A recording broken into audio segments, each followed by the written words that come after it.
So what's up mga keepers, good morning. For today's video, yan, magpapakain tayo nga ng gel food. Syempre, hindi lang gel food yung ginamit natin mga boss, na gel food powder mix. Syempre naglagay rin tayo ng aquagut na proba. Yan o, yan, naglagay tayo. Kaya ganyan yung kulay ng ating gel food. Tapos hasta sunstain, yan o.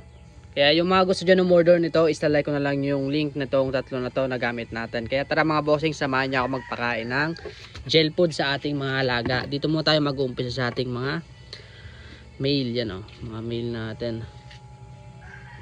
Diba? Then dito sa mga fry ng trico redhead. Yan.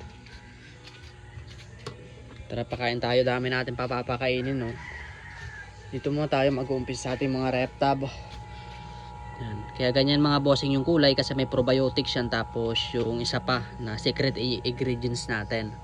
Kaya yung mga gusto dyan mag-try mga boss, is try nyo na to. Yan o.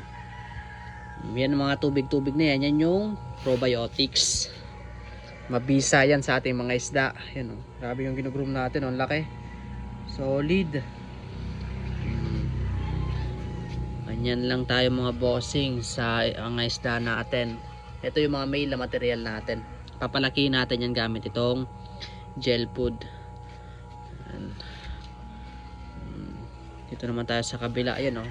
Tingnan nyo naman kung gaano sila nag-aagawan. Sarap na sarap. Matamis kasi ang amoy nitong probiotics eh. Ayan o. Kaya kumbaga is gustong gusto talaga ng isda kasi masarap yung amoy, parang matamis. Try ko kaya tikman. Joke lang, pero matamis talaga, legit mga boss. Sweet yung amoy. Mga try ko red natin. Yan.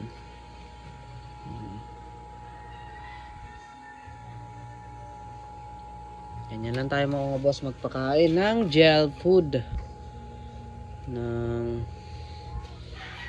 ayun, grabe solid.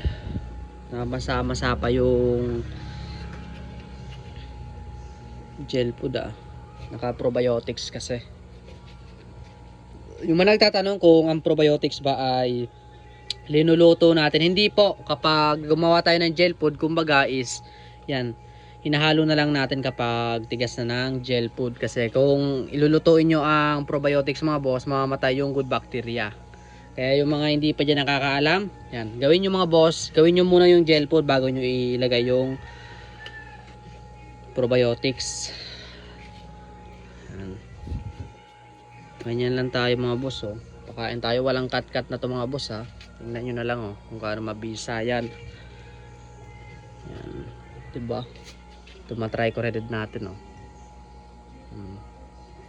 Food trip sila. Amoy pa lang kasi sobrang sarap na eh. Parang mabango kasi yung amoy niya, hindi mabaho.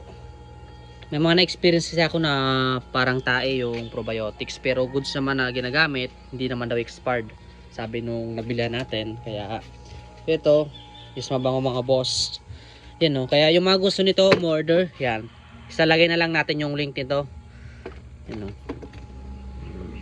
Yan yung gamit natin. Sobrang laki nito oh, na gel food powder mix.